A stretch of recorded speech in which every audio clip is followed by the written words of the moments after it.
Muito boa noite, vamos ler juntos a palavra de Deus.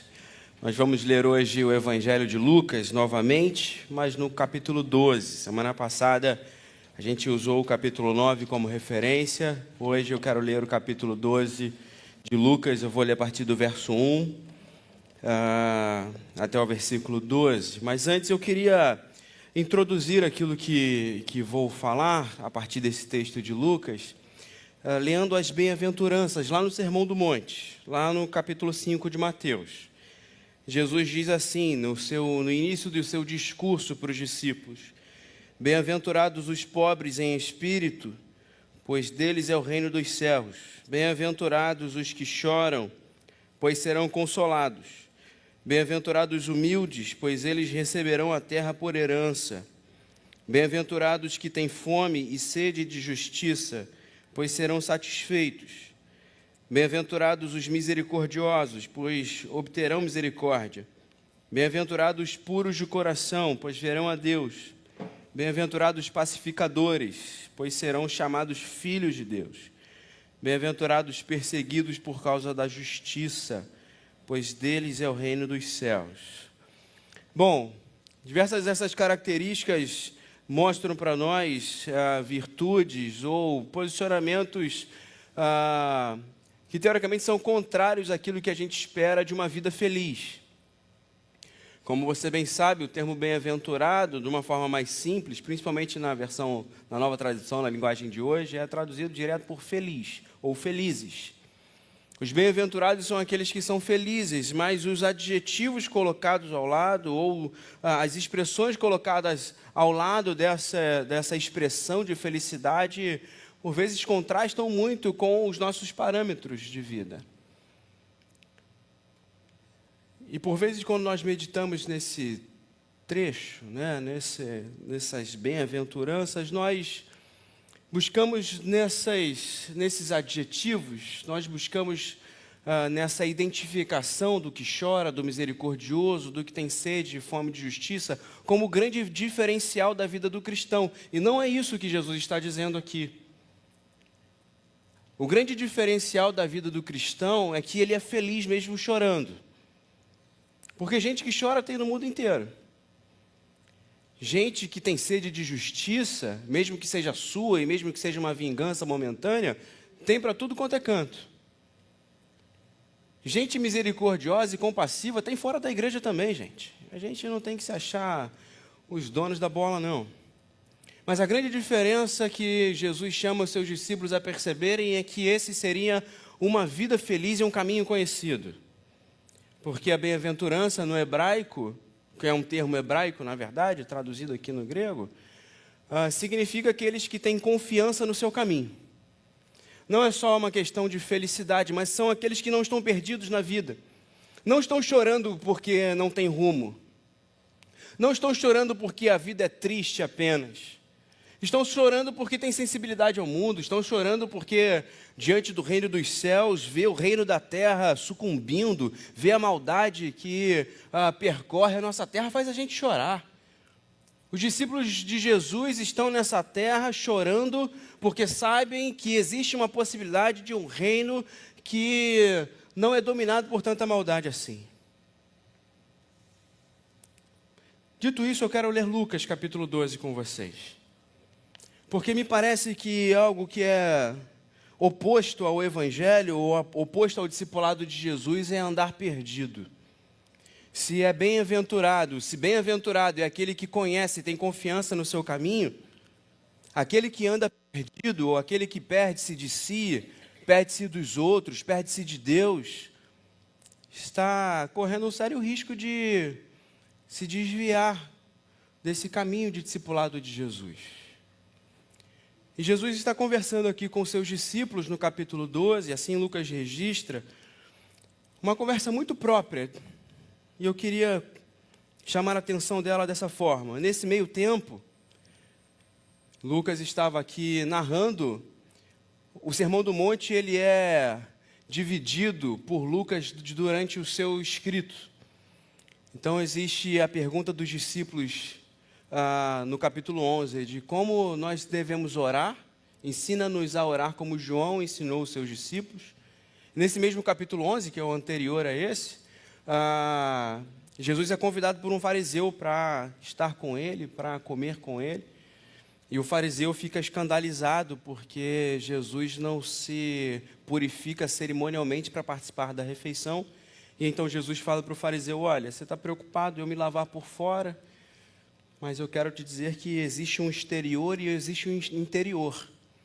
A sua preocupação é com a purificação exterior, enquanto a purificação interior para Deus é muito mais importante.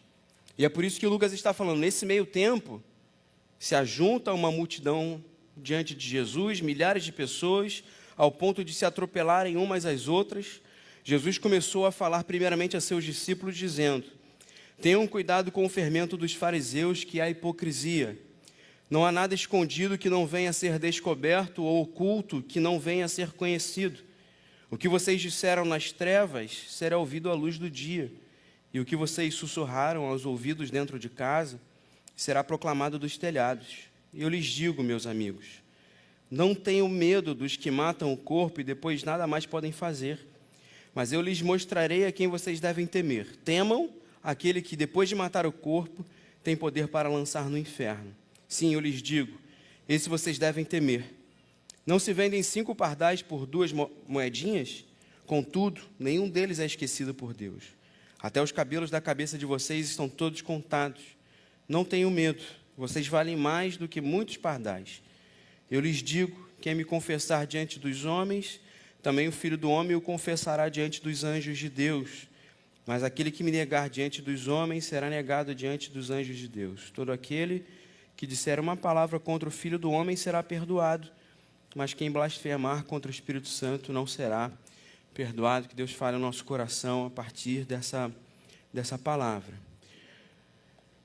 Estar perdido. Aqui, para mim, Jesus está dando 3 possibilidades de nos perdermos.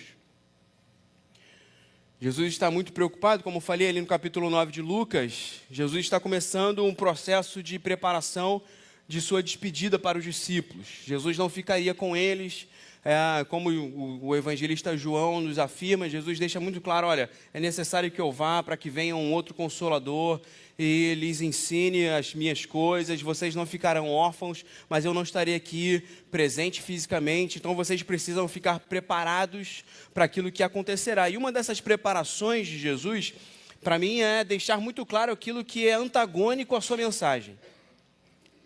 Aquilo que de forma nenhuma faria parte da vida e dos pressupostos da vida de um discípulo de Jesus.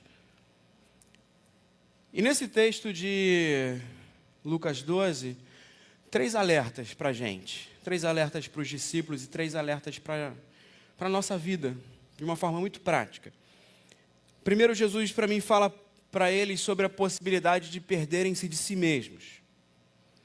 Tomem cuidado com o fermento dos fariseus, que é a hipocrisia. A hipocrisia é quando criamos um personagem. Você sabe muito bem que esse termo hipocrisia, hipócrita, é uma expressão grega para os atores, para os personagens que eram parte lá do teatro da cultura greco-romana. Uma das grandes preocupações de Jesus é que os discípulos não fossem apenas atores religiosos, perdendo-se de si. O hipócrita ou a hipocrisia acontece quando aquilo que eu sou externamente, como o fariseu conversando com Jesus, não é igual, não é idêntico àquilo que eu sou interiormente.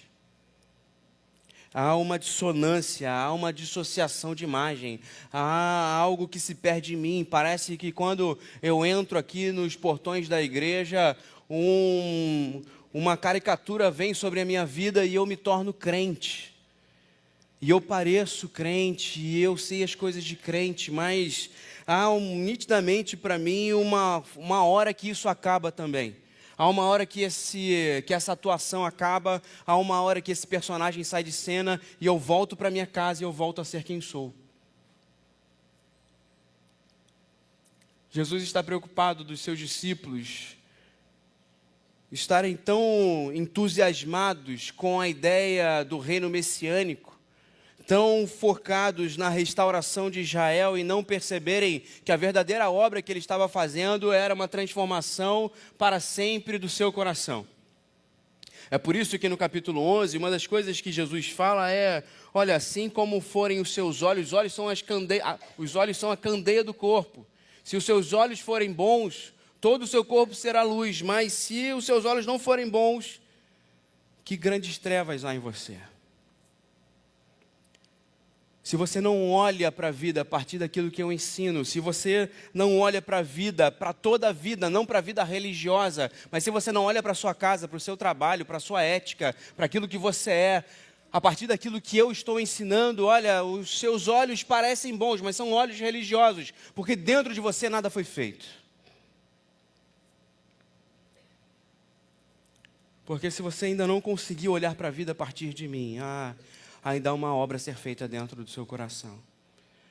Ainda existem coisas a serem transformadas. Você ainda precisa virar esse que chora porque é sensível. Você ainda precisa ter muita confiança de que nessa terra você tem fome e sede de justiça. Você tem que ter muita confiança de que há em você um coração que é misericordioso e compassivo.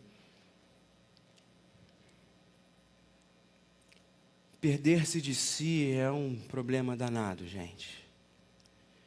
Existe uma expressão que é própria, e aí vou aqui usar um pouco da minha pesquisa, e sem nenhuma intenção de falar do assunto, mas existe uma expressão que é própria do movimento LGBTQIA+, que é sair do armário, muito por conta das revoluções feitas nos Estados Unidos, quando esse movimento começa a tomar forma no mundo, que é a ideia do sair do armário.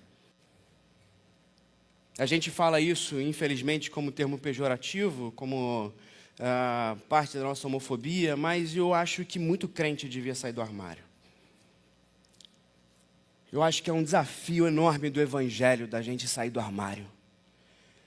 Da gente colocar para fora as nossas hipocrisias, da gente colocar para fora os nossos pecados, da gente tirar daqui as nossas capas, da gente tirar as indumentárias que a gente vai criando na vida e a gente vai se endeusando para dentro e por dentro morrendo. Porque a gente vai se preocupando em cada vez atuar melhor em vez de curar o coração naquilo que Cristo verdadeiramente nos oferece. Por isso eu quero usar essa expressão, porque eu sei que causa impacto para você.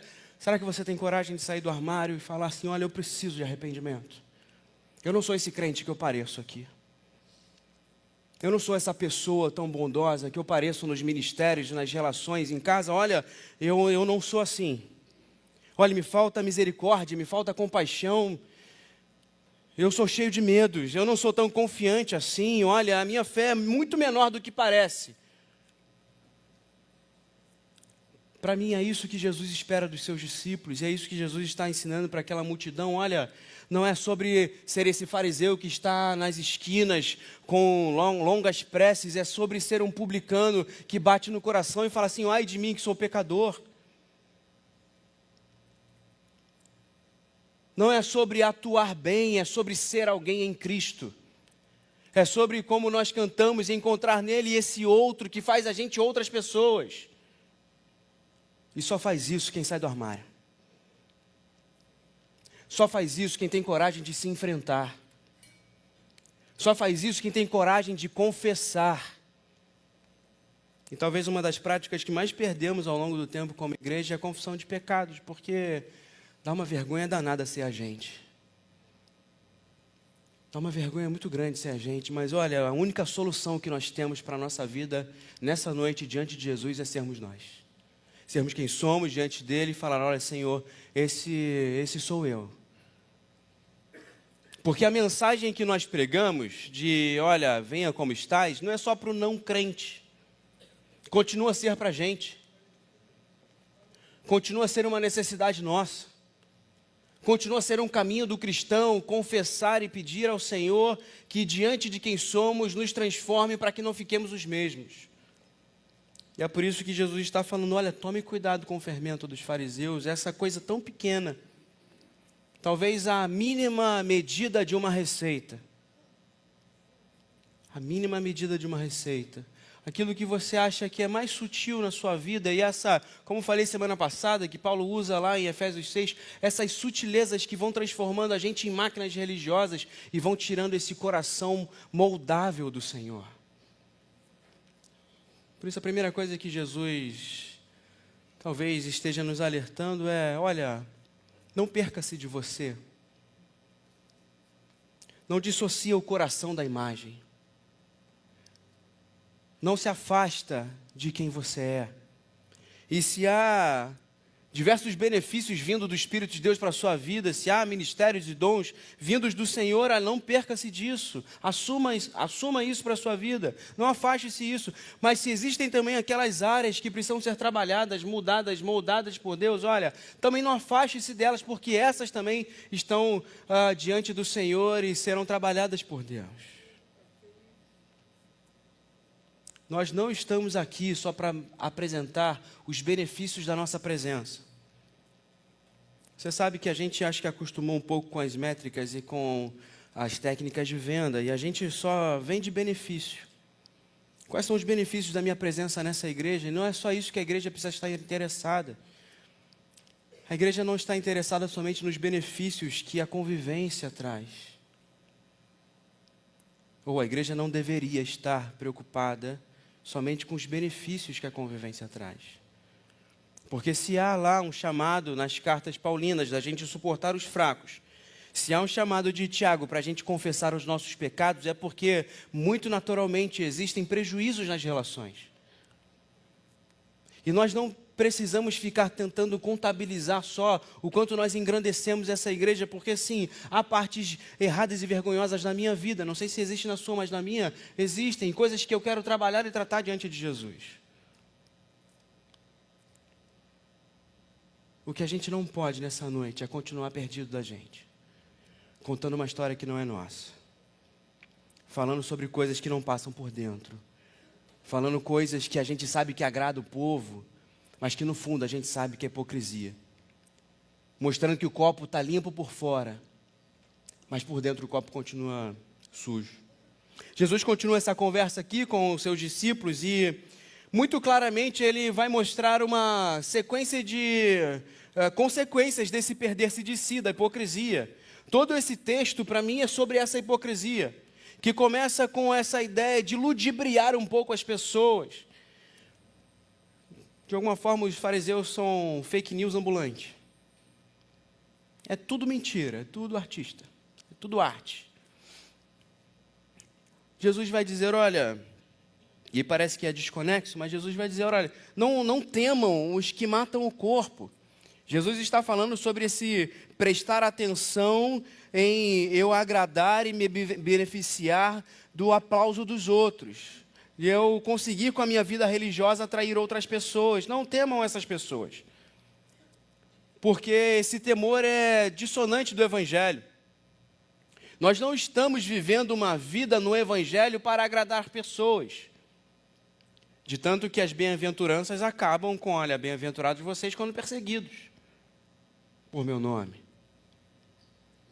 Vai haver distanciamento, as nossas ações são contrárias, ou deveriam ser contrárias à rota do mundo. As nossas ações, de uma forma muito geral, com certeza assustam, ou deveriam assustar as pessoas que não compreendem o Evangelho. Olha, nós tivemos momento de dízimos e ofertas, eu tenho falado sempre isso. Isso aqui é dissonante com o mundo. Enquanto o mundo nos estimula e nos ajuda a acumular mais 10% por mês, a gente fala, olha, Deus é quem tem agraciado a minha casa e por isso esses recursos não são só meus. Isso é um espanto. E é um espanto para muitos que continuam aqui sem entender que essa é a obra do Evangelho. De que os recursos não são nossos e de que a finalidade das nossas vidas não são os recursos. Eu não me encontrei mais em sucesso na vida porque agora eu tenho mais recursos para consumo. Eu me encontrei em sucesso na vida porque eu sou bem-aventurado e tenho confiança no meu caminho e não estou tentando achar um caminho no mundo, um caminho do sucesso financeiro, um caminho do sucesso emocional, um caminho esotérico para a vida. Não, eu sei o meu caminho, eu estou confiante no meu caminho porque eu tenho Cristo nesse caminho. E é por isso que Jesus está falando, olha, se vocês temerem as pessoas, vocês vão se perder delas. Porque ao invés de mostrar a elas o amor, ao invés de vocês mostrarem a elas esse reino de Deus, vocês estão se tornando como elas. A hipocrisia faz isso, a hipocrisia faz a gente se perder um do outro. É difícil a gente lidar com gente hipócrita, porque a gente não sabe, uma hora ela é uma coisa, outra hora ela é outra coisa, e a gente não se encontra. E as coisas não encaixam, e as falas não somam. Porque é um tentando agradar o outro, e é um tentando ser maior que o outro. É muito interessante que a conversa após esse capítulo é a conversa dos discípulos debatendo quem era o maior entre eles. Gente, eles não entendiam nada, igual a gente, né? Eles estão debatendo quem é o maior entre eles, porque eles estão desconexos, eles não compreenderam ainda completamente o Evangelho, porque eles não tinham ainda algo que nós temos, que é a presença do Espírito de Deus.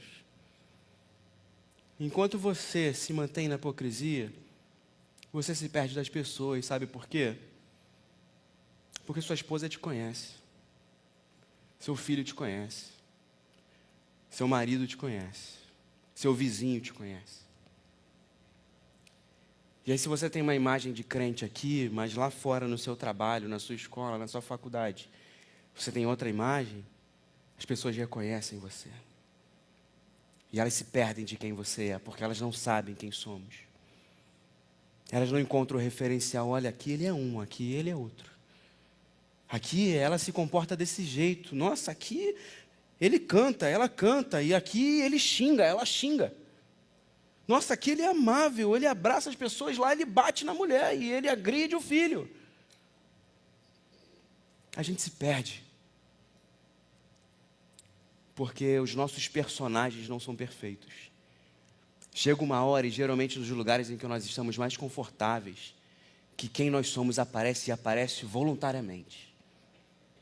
Chega uma hora que aquele que é personagem, é religioso na casa de Deus, mas lá fora não é discípulo de Jesus, não tem confiança no seu caminho, chega uma hora que não dá para segurar, a capa sai, a indumentária sai, a maquiagem sai e o verdadeiro homem aparece. É por isso que Jesus está falando, olha, tome cuidado com o fermento. É só um pouquinho, é só uma vez, é só um desligar das luzes, mas o coração aparece. E por fim, Jesus está dizendo que quando a gente se perde de si, a gente se perde das pessoas.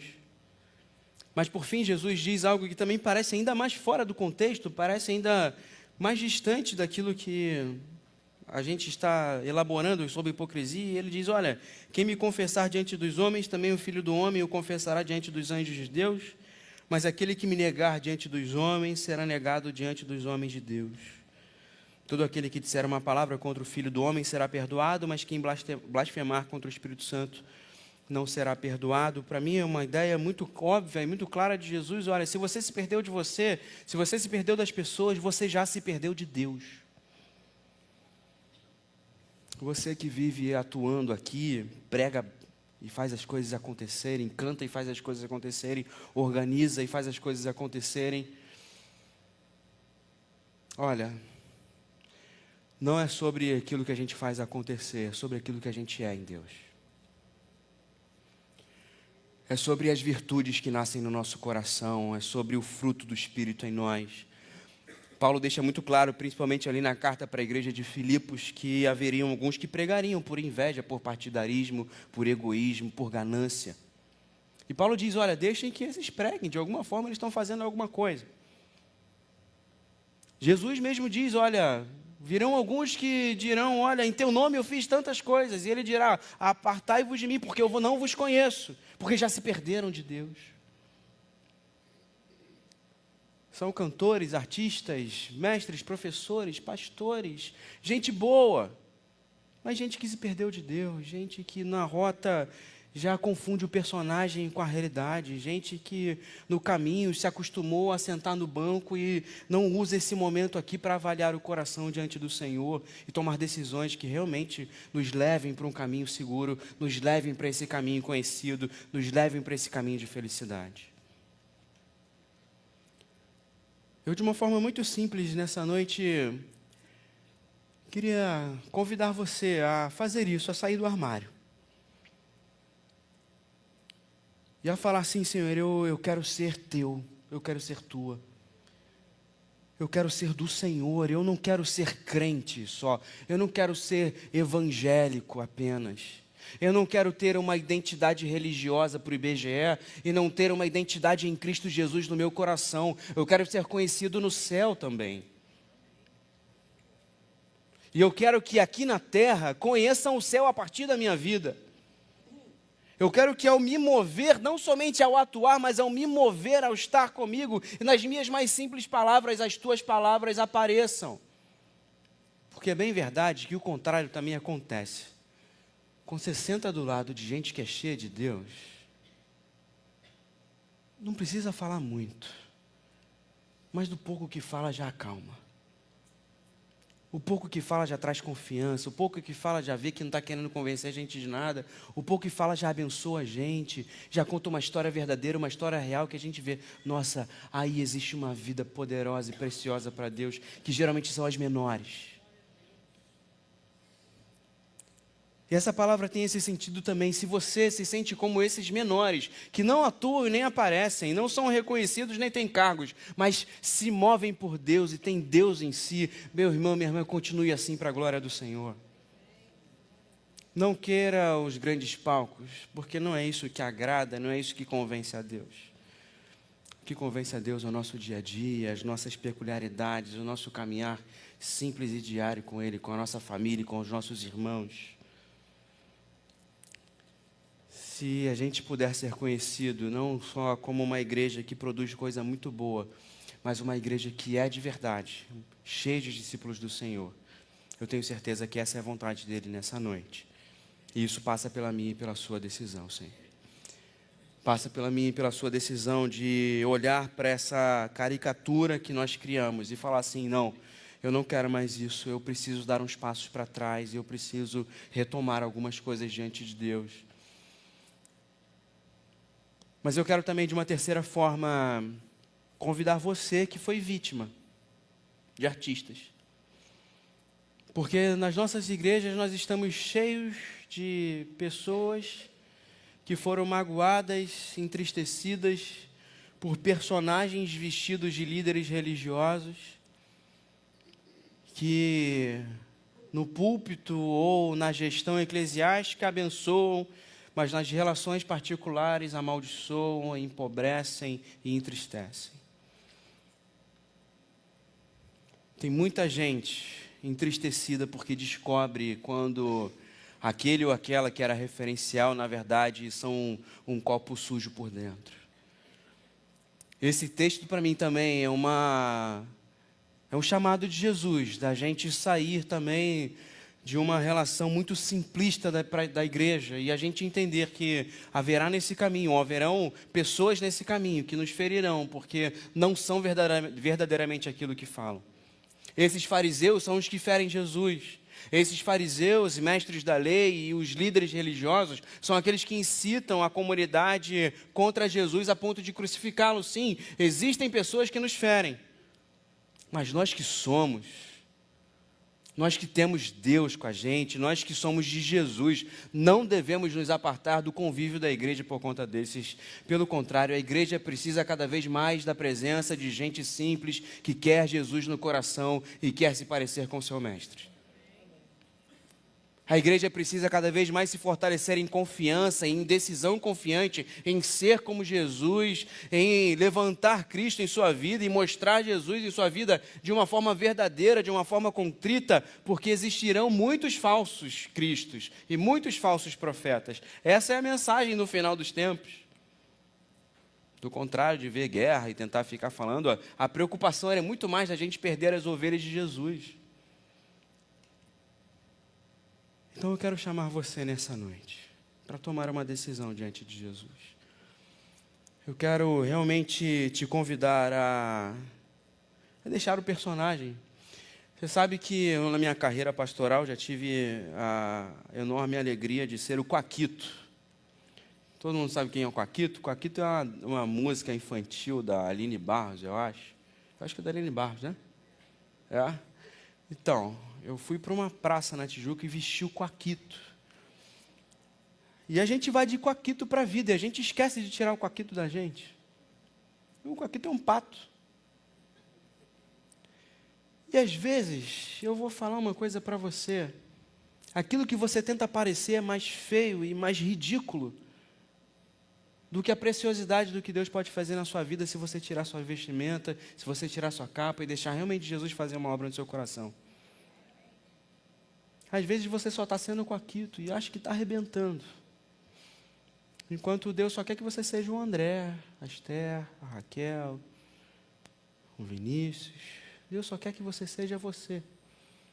E você para a glória dEle, você com Ele, você transformado por Ele, pode fazer coisa muito melhor do que um personagem criado pela nossa própria ideia. Que seja assim na minha vida e na sua vida, meu irmão. Que você tenha essa coragem nessa noite de falar com Jesus e dizer, olha, eu não quero mais atuar, eu quero a tua vida na minha. Eu não quero mais permanecer o mesmo, eu quero uma mudança no meu coração. Eu convido você a fechar seus olhos. Não sei se você sente que se perdeu de você, você não sabe mais se é esse que tem muita alegria na casa do Senhor ou esse que fala mal de todo mundo. Se você é esse que quer ver a igreja crescer ou esse que você é que se omite de todo o trabalho e não é constante na obra, não é firme com Jesus. Não sei se você se perdeu da sua família, da sua casa, se perdeu da alegria do seu lar, se perdeu. Não sei se você se sente ressequido por dentro, seco de Deus. Há muito tempo não ouve Deus, não sente Deus, porque você se perdeu dele. Mas nessa noite eu queria chamar a sua vida. Muito além de mim, eu sei que Deus quer chamar a sua vida de volta. Deus quer chamar você, meu querido, filho amado de Deus, filha amada de Deus. Ele quer te chamar de volta. Ele quer você, Ele não precisa de um personagem, Ele não está preocupado com isso. Ele está muito preocupado com o seu coração, com a sua vida, com o seu interior e tem poder para transformá-lo. Mas nessa noite você precisa tomar uma decisão.